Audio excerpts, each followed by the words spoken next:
Hi guys, I hope all of you are doing great. So today we will be seeing about Supplier functional interface. So Supplier functional interface is also a part of the JAVA.UTIL.FUNCTION library which was introduced in Java 8. So it has just one method which does not take any input but can return output of any type. So because of this, it can be used in variety of scenarios like lazy initialization of any class, to generate random data like integers or strings for encryption. We can also do any kind of operations and validations with this. So quickly let's get started. So these are some basic examples of how we can use a supplier. So in the first example, what we are doing is we are just using the instance of random which generates some random integers. So here we have created a supplier of integers. And with the help of method reference, so what we are doing is this random instance, we will be calling the next int method of this random class. Okay, so whenever we do random int supplier dot get, so that get method reference, it will execute the next int method of this random class. So in that way, with the help of method reference, we can use this supplier. And in the next example, we are using the supplier for local date time. So even this class was introduced in Java 8. So local date time, it has a method now. So with the help of method reference again, whenever we call the get method of this supplier, this local date times now method will get executed. And in the third example, we are just using a common like a supplier of string, wherein we have defined a lambda expression. And whenever we execute the get method of this supplier, this lambda expression will get executed and we will get this string. So let's quickly write a main method and then run these examples. So we will create an instance of this first of supplier example. So we are creating the instance. And now what we will do is, let us just print the results. So example dot random integer, this is the first supplier which we have created, and we will call the get method of this. Okay, so let us see the output of this. Yeah, we got some random integer. So the next int method of this random instance got executed. So let us see the date and time as well. So example dot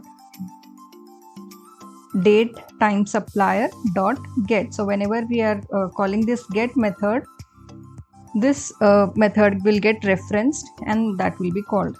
So let us run this again.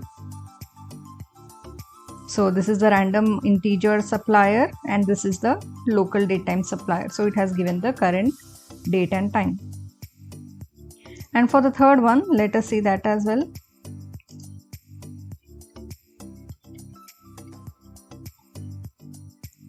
So example dot string supplier, and we will be calling the get method of the supplier.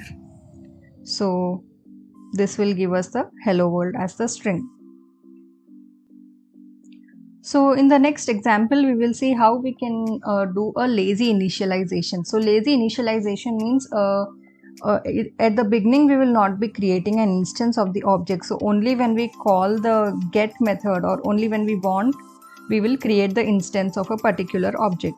So here, this is a sample class of which we will be creating the instance. So this is an expensive object class which we have.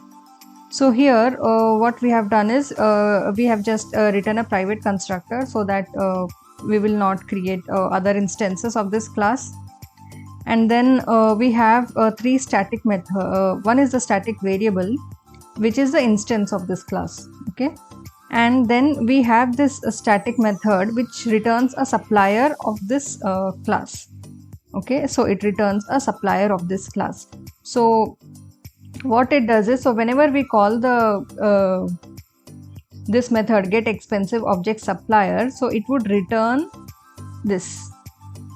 It would return the supplier of expensive object. So this method reference which is calling this method, would create an object if it doesn't exist and return the object of this particular class. So with the help of this method reference, so this will get referred, and this is the supplier class we would be returning, supplier of this object. Okay, so let us see how we can use this. So we have this other class here, public class, wherein we have a main method. So now let us write this supplier of this class. So this is the supplier. So we will be using this expensive object dot. So we got the supplier. Okay, so now what we can do is, now suppose if we want the instance of this class, so I'm just creating a variable with the name instance. So what we can do is, so now I want the instance of this expensive object class, so I can use this supplier which we have declared earlier. So here when we call the supplier, the instance is not created. So it is only when the get method is executed is the instance created. So here the instance of the object would be created.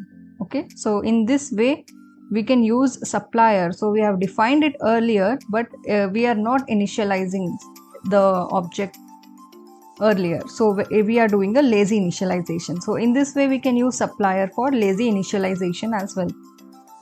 So another example of supplier, we could also use it for file creation as well. So in our application, if we have a lot of file operations where we have to create a lot of files, so what we can do is we can create a supplier, and then we can write this method, like we have written a lambda function here. So this lambda function would create this file, and if it doesn't exist, it is throwing the runtime exception. So this won't get this file won't get created if you just define this supplier. So only when the get method is called of the supplier, so whenever we want the file, we will calling the get method, and then this expression, this lambda expression, would get executed. So in this way we can use supplier for the file creation as well. So another example could be, we can use a supplier to get the connection of the database. So in case if we are working with JDBC, so we will have to get the connection and then we run the queries, right? So in that case, so every time whenever you have to get the connection, you don't need to write the code. So you can just define it as a supplier, and then whenever you need the connection, you'll just use this supplier and execute the get method. So this entire piece of code would get executed, so whenever you need it. So in this way, this will also make our code simple and more readable. Okay. We can also use a supplier in case if we want to do some log level changes. So suppose you have caught an exception and you want to just change the log level to some warning or some another level. So we can do that as well. So we can just define a supplier. So whenever we enter in that catch block, we can just enable, we can just call this get method and enable this logger level as well. So in this way we can use supplier to even change the log level settings as well. So if you want more help in understanding this and want a more detailed explanation, do let me know in the comment box. If you like this video, do hit the like button and subscribe to my channel. Thank you.